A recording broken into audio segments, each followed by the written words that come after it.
আল্লাহ রাব্বুল আলামিনের দরুদ ও সালাম পেশ করছি। পবিত্র কালামুল্লাহ শরীফ আল্লাহ রাব্বুল আলামিন 114 সূরা দিয়েছেন। তোর মধ্যে সর্বপ্রথম যে সূরার স্থান, সর্বপ্রথম যে সূরা দিয়ে কোরআন নাযিল শুরু হয়েছে সেই সূরাতুল ফাতিহা। এই সূরা ফাতিহা আপনাদের সবার জানা, সবার মুখস্থ। প্রতি নামাজে, প্রত্যেক নামাজের প্রত্যেক রাকাতে আমরা পড়ি সূরা ফাতিহা। আলহামদুলিল্লাহ রাব্বিল আলামিন। এই সূরা আমরা প্রতি রাকাতে পড়তেছি। অনেকেই এই সূরার অর্থ, আল্লাহ এই সূরাতে কি বলেছেন, বাংলা ভাষাভাষী হয়ে আমরা এটা জানি না, অথবা অনেকে বুঝি না, অনেকে জানার চেষ্টা করেন, আবার অনেকে এমনও আছে চেষ্টাও করেন। আল্লাহ আমাদের সকলকে জানার বোঝার তৌফিক দান করুন। সকলেই বলুন আমিন। আমিন। আপনাদেরকে জানানোর নিরিখে আজকে আমি ইতিমধ্যে আপনাদেরকে অনেক তাফসীর ব্যাখ্যা শুনিয়েছি। তো আজকে মনস্থ করলাম কালামে পাকের শুরু যেটা আমরা প্রতি নামাজে, প্রতি রাকাতে যেটা পড়ি, এটা নিয়ে একটু কথাবার্তা বলি আপনাদের সাথে। আল্লাহ যেন আমাকে কালিমাতুল হক বলার তৌফিক দান করেন। সকলেই বলুন আমিন। আমিন। صدري ويسر لي امري واحلل عقدة من لساني يفقهوا قولي ربي يسر ولا تعسر وتمم علينا بالخير والصلاة والسلام عليك يا رسول الله. আল্লাহ রাব্বুল আলামিন পবিত্র কালামে পাকের শুরুতে এই সূরা দিয়েছেন, সূরা ফাতিহা। এই সূরা ফাতিহার নাম অনেক, কোন তাফসীরে 20টা লিখেছে, কোন তাফসীরে 40-এর অধিক বলেছে।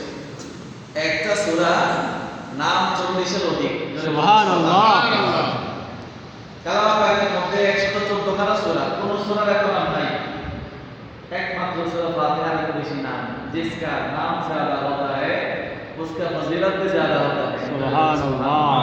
যার নাম বেশি হয় তার ফজিলত বেশি হয়।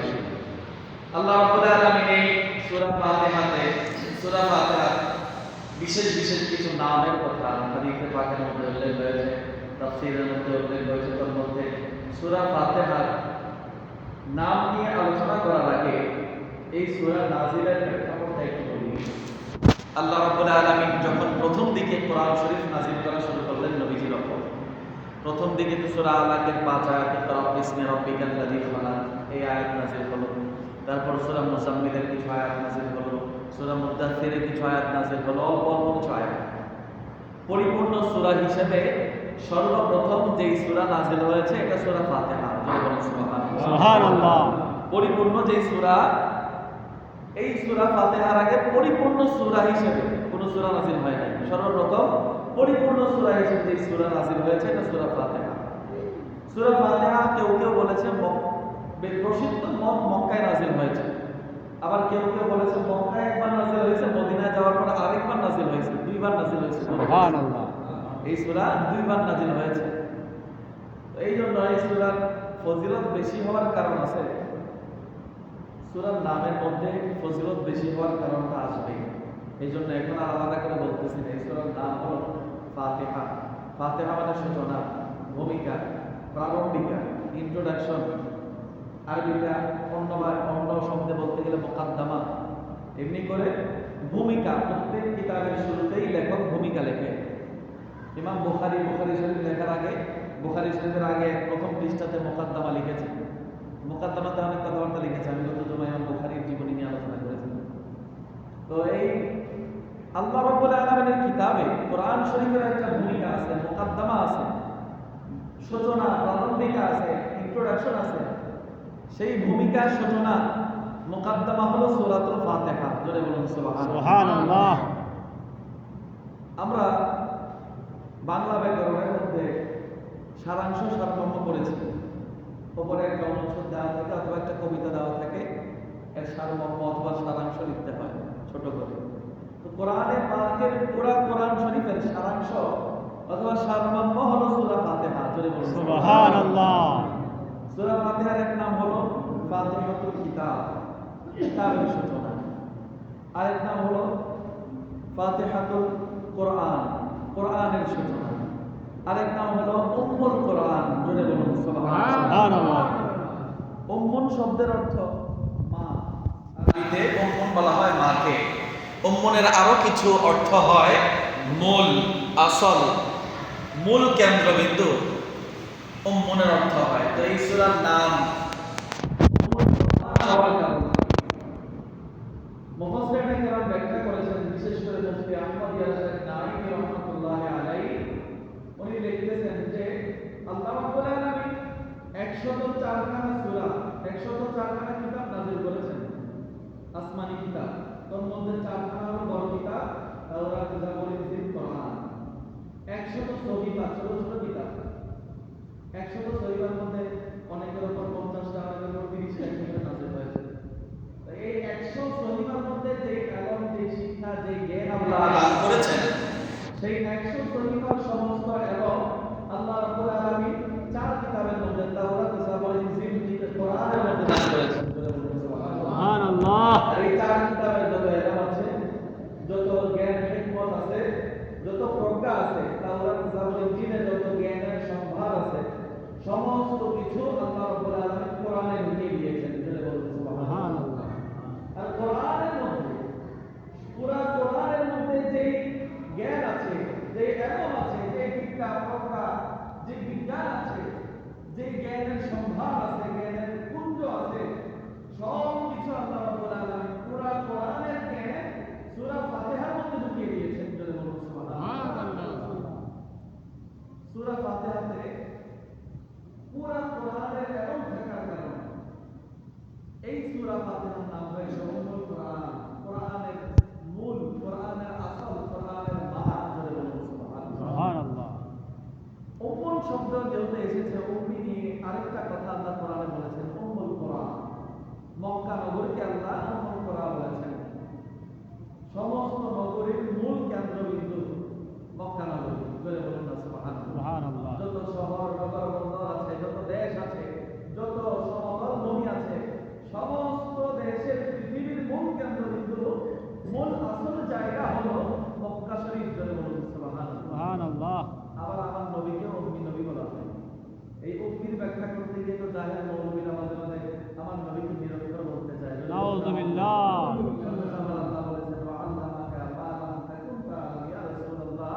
আপনি যা জানতেন না সব আমি আপনি নবীকে জানিয়ে দিয়েছি। সুবহানাল্লাহ। যেখানে আল্লাহ বলতেছি ইয়া রাসূলুল্লাহ আপনি যা জানতেন না সব জানাই দিয়েছি, সবের মধ্যে সব চলে আসছে। এখানে অক্ষরকে বাদ রাখেন নাই। আল্লাহ রাব্বুল আলামিন আয়াতে বলতেছেন আর রহমান আল্লামাল কোরআন। আল্লাহ হলেন দয়ালু, কোরআন শিক্ষা দিয়েছেন নবীকে। আমার নবীও বলেছেন মুয়াজ্জিজু মুআল্লিমান, আমি শিক্ষক হিসেবে প্রেরিত হয়েছি। আল্লাহ আবার আয়াতে বলতেছি ইয়া রাসূলুল্লাহ আপনাকে প্রেরণ করেছি যেন আপনার উম্মতদেরকে আপনি কিতাব শিক্ষা দিতে পারেন, আপনি যেন হিকমত শিক্ষা দিতে পারেন, আপনি যেন তাদেরকে পবিত্র করতে পারেন। যেই ব্যক্তি শিক্ষায় পরিপূর্ণ সেই শিক্ষক হতে পারে। আমার নবীর শিক্ষার যদি কোনো কমতি থাকতো, আমার নবীকে কি শিক্ষক হিসেবে আল্লাহ পাঠাইতেন? না। আমার নবীকে তো শিক্ষক বানানো হয়েছে, উম্মার শিক্ষক বানানো হয়েছে। আল্লাহ নবীও বলেছে আমি শিক্ষক হয়ে প্রেরিত হয়েছি। আল্লাহ যার শিক্ষক, আমার নবীর শিক্ষক আল্লাহ রাব্বুল আলামিন। আল্লাহ যার শিক্ষক হয়েছে সে তার শিক্ষার কোনো কমতি থাকতে পারে না। যারা কমতি খোঁজে তাদের ঈমানের সমস্যা আছে, ঈমানের সমস্যা আছে। আল্লাহ রাব্বুল আলামিনের হাবিব কে আল্লাহ রাব্বুল আলামিন যত গুপ্ত ভান্ডারের যত ইলম আছে, যত জ্ঞান বিদ্যা, যত গুপ্ত প্রকাশিত যত ইলম আছে, সমস্ত কিছুর ইলম আল্লাহ রাব্বুল আলামিন তার হাবিবকে জানিয়ে দিয়েছেন। জোরে বলুন সুবহানাল্লাহ। আল্লাহ জানিয়ে দিয়েছেন। আমরা বলি না নবীজি নিজে নিজে জেনেছেন। আল্লাহ জানিয়ে দিয়েছেন মানে শিরকের গন্ধ নাই। আল্লাহ দান করেছেন, নবী নিয়েছেন। আল্লাহ দিয়েছেন, নবী পেয়েছেন। আল্লাহ জানিয়েছেন, নবী জেনেছেন। এতে কোনো শিরকের গন্ধ আছে না? না।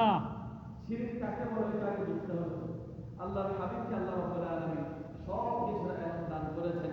উনি বলেছেন ওয়া আল্লামাকা মা লাম তাকুন তাআলাম, যে হ্যাঁ হাবিব আপনি যা জানতেন না সব আপনাকে জানিয়ে দিয়েছি। সবের মধ্যে সব চলে আসছে। দেওয়ালের ওই পাশে কি আছে এটা আর আলাদা করে বলতে লাগবে না যে হাবিব দেওয়ালের ওই পাশে কি আছে আপনি জানেন, এটা আর আলাদা বলার দরকার নাই। আল্লাহ তো বলেই দিয়েছে, সব জানিয়ে দিয়েছে। জোরে বলুন সুবহানাল্লাহ। একজন ছাত্র যখন একজন মাস্টার্স কমপ্লিট করে এসে বলবে যে আমি মাস্টার্স পাস, সে আলাদা বলতে হবে না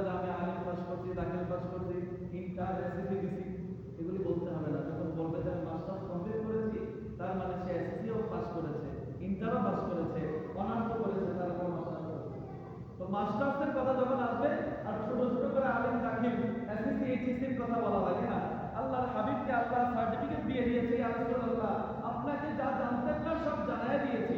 এখানে দেওয়ালের নিচে কি আছে, কিয়ামত কখন হবে, এগুলি আর আলাদা বলা লাগবে না। আল্লাহর হাবিবকে ওই সবের ভিতরে সব কিছু আল্লাহ রাব্বুল আলামিন জানিয়ে দিয়েছেন। জোরে বলুন সুবহানাল্লাহ। উম্মি নবী মানে মূল নবী। আমার নবীর থেকে তো সৃষ্টির শুরু হয়েছে, নবীর নূর থেকে সব সৃষ্টি হয়েছে। নবীর নূর থেকে সব হওয়ার কারণে নবী হলেন মূল নবী। সমস্ত নবীদের নবী হলেন আমার নবী, এই জন্য নবী হলেন মূল নবী। সমস্ত নবীদের সরদার হলেন আমার নবী, এই জন্য আসল নবী। সমস্ত নবীদের সরদার হলেন আমার নবী, এই জন্য নবীকে উম্মি নবী বলা হয়েছে। জোরে বলুন সুবহানাল্লাহ। উম্মির ব্যাখ্যা মূল নবী, আসল নবী। মূল কেন্দ্রবিন্দু যার থেকে শুরু হয়েছে ওই নবী। যারা বুঝার তারা অল্পতেই বোঝে, আর যারা না বোঝার তারা বেসমার মানুষ এগিয়ে পড়েও বুঝতে পারে না। আল্লাহ আমাদের সকলকে বোঝার তৌফিক দান করুন। সকলে বলুন আল্লাহুম্মা আমিন। আরেকটু বলে দিই, আল্লাহর হাবিব লিখতেন না কিন্তু লিখতে জানতেন। জোরে বলুন সুবহানাল্লাহ। আল্লাহর হাবিব সাহাবীদেরকে শিখিয়েছেন আরবি হরফগুলি কিভাবে লিখবে। ফাকে লম্বা করতে হবে, মিমের মাথা নিচে টেনে দিতে হবে। আল্লাহর হাবিব কোন অক্ষর কিভাবে লিখবে সাহাবীদেরকে শিখিয়েছে। যিনি লিখতে পারে না সে কি অক্ষর শিখাইতে পারবে মানুষদেরকে? আল্লাহর হাবিব শিখিয়েছেন সাহাবায়ে কেরামদেরকে। আল্লাহর হাবিব হুদায়বিয়া সন্ধিতে নিজের নাম মোবারক লিখেছেন, এই প্রমাণ তো বুখারীতে আছে। এগুলো যে মৌলবীরা পড়ে না। আল্লাহ আমাদের সকলকে নবীর শান ইজ্জত বোঝার তৌফিক দান করুন। সকলে বলুন আল্লাহুম্মা আমিন। তারপর এই কোরআনুল কারীমের সূরা ফাতিহার আরেকটা নাম হলো সূরা ওয়াসিয়া, পরিপূর্ণ পূর্ণাঙ্গ সূরা। আপনি যে কোনো সূরা বাকারা থেকে নাস পর্যন্ত কোরআন শরীফ নামাজে যখন পড়বেন 2-3 আয়াত পড়ে কোরআনের নাম পড়লে আপনার নামাজ হয়ে যাবে। কিন্তু সূরা ফাতিহা যখন আপনি নামাজে পড়বেন পুরাটাই পড়তে হবে। শুরু থেকে 3 আয়াত পড়লেন, বাকি 3 আয়াত ছেড়ে দিলেন, হবে না। পুরাটাই পড়তে হবে। পূর্ণাঙ্গ সূরা, পরিপূর্ণ সূরা, পূর্ণতা পেয়েছেন সালাতের মাধ্যমে। এই জন্য এটাকে সূরাতুল ওয়াসিয়া বলা। তারপর এই সূরার নাম সূরাতুস সালাত বলা হয়। যেমন এই সূরা ছাড়া নামাজ হয় না। আল্লাহর হাবিব হাদিসে পাকের মধ্যে ইরশাদ করেছেন লা সালাতা ইল্লা বিফাতিহাতিল কিতাব। সূরা ফাতিহা ছাড়া নামাজ হবে না। প্রত্যেক নামাজে সূরা ফাতিহা পড়তে হবে। আবার জামাতের সময় আমাদের হানাফিরা এটা মাসালা বলে দিয়েছেন। হানাফি যারা আমাদের ইমাম আযম আবু হানিফা রাহমাতুল্লাহ আলাইহি কোরআনের কারীমের আয়াত থেকে মাসালা ইস্তেকবাল করেছে যে ইমাম সাহেব যখন তেলাওয়াত করবে তখন মুক্তাদিরা পড়বে না, ইমাম সাহেবের তেলাওয়াত শুনবে। ইমাম সাহেবের পিছনে মুক্তাদির কোনো কেরাত নাই, সূরা ফাতিহা পড়তে হবে। আপনি শুধু পিছনে বসে বসে দাঁড়িয়ে দাঁড়িয়ে শুনবেন হুজুর কি পড়ে। যখন ইমাম সাহেব আস্তে পড়বে তখন আপনার পড়তে হবে না, কারণ আপনি ইমাম সাহেবের উপর ভর দিয়ে নামাজে দাঁড়িয়েছেন। এই জন্য এর নাম আমাদের হানাফি মাযহাবের অভিমত। তো এই সূরা ফাতিহা যখন আপনি একাকী নামাজ পড়বেন অবশ্যই পড়তে হবে। একাকী নামাজে সূরা ফাতিহা ছাড়া নামাজ হবে না।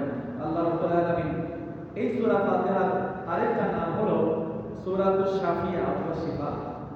এই সূরাতে আল্লাহ রাব্বুল আলামিন শিফা রেখেছেন, আরোগ্য রেখেছেন।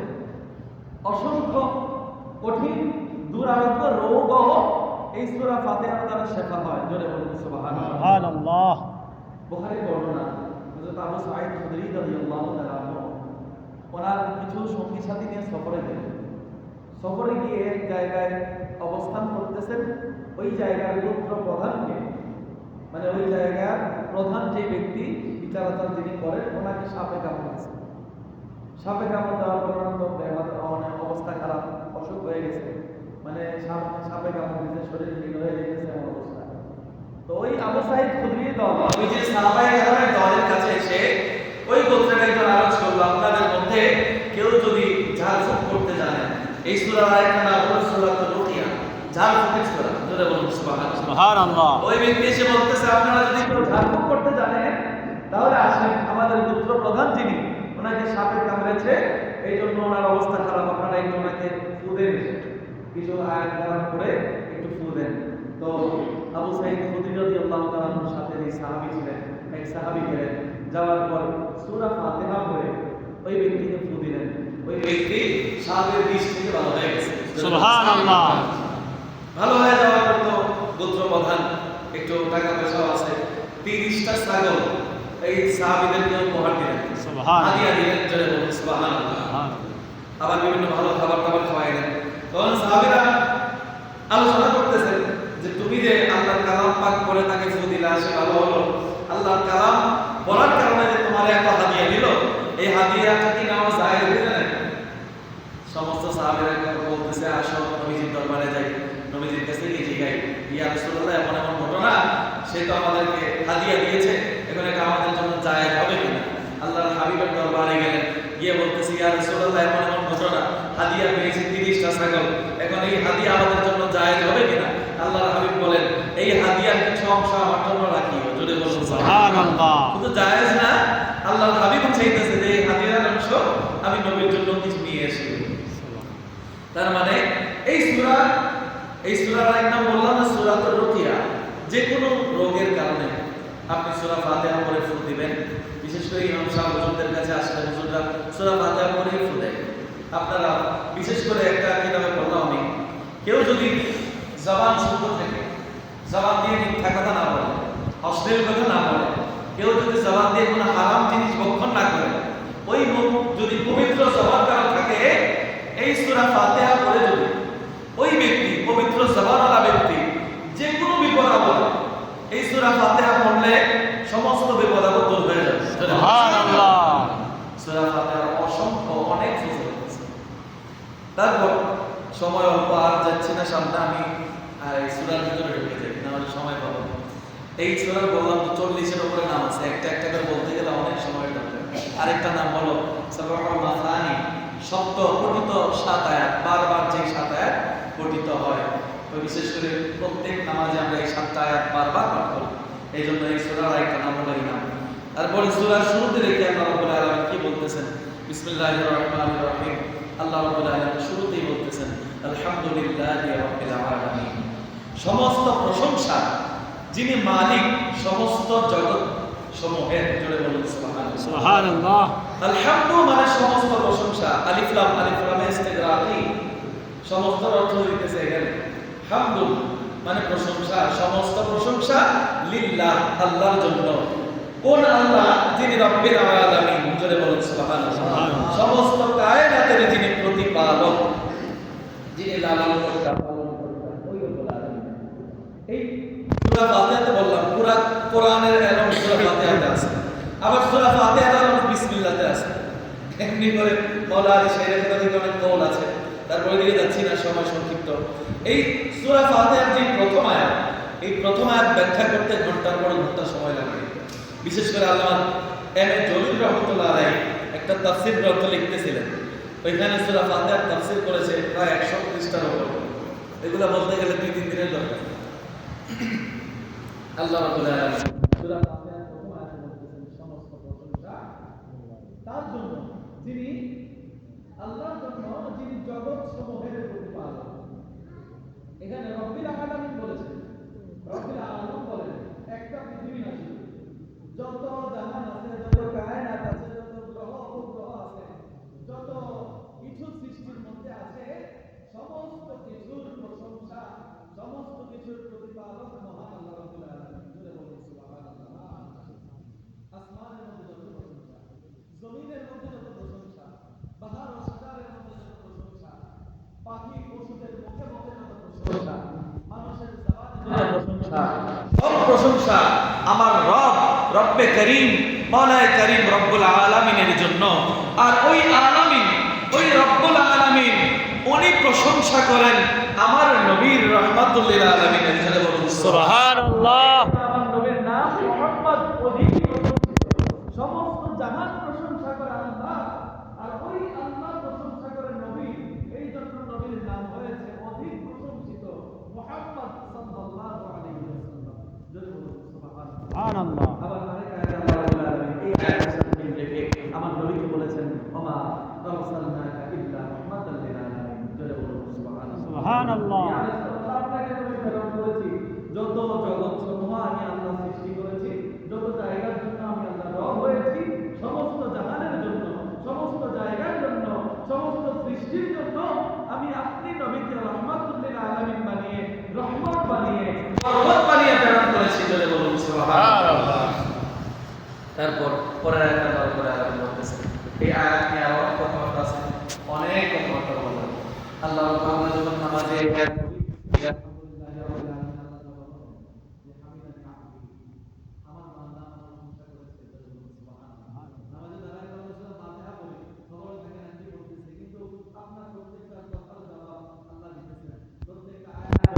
আর আল্লাহ জবাব দেয়, চলে বলুন না সুবহানাল্লাহ। সুবহানাল্লাহ। তারপর দ্বিতীয় আয়াতে আল্লাহ বলতেছেন আর রহমানির রহিম, রহমান রহিম, রহমান ফিদ দুনিয়া রহিম ফিল আখিরাহ, চলে বলুন সুবহানাল্লাহ।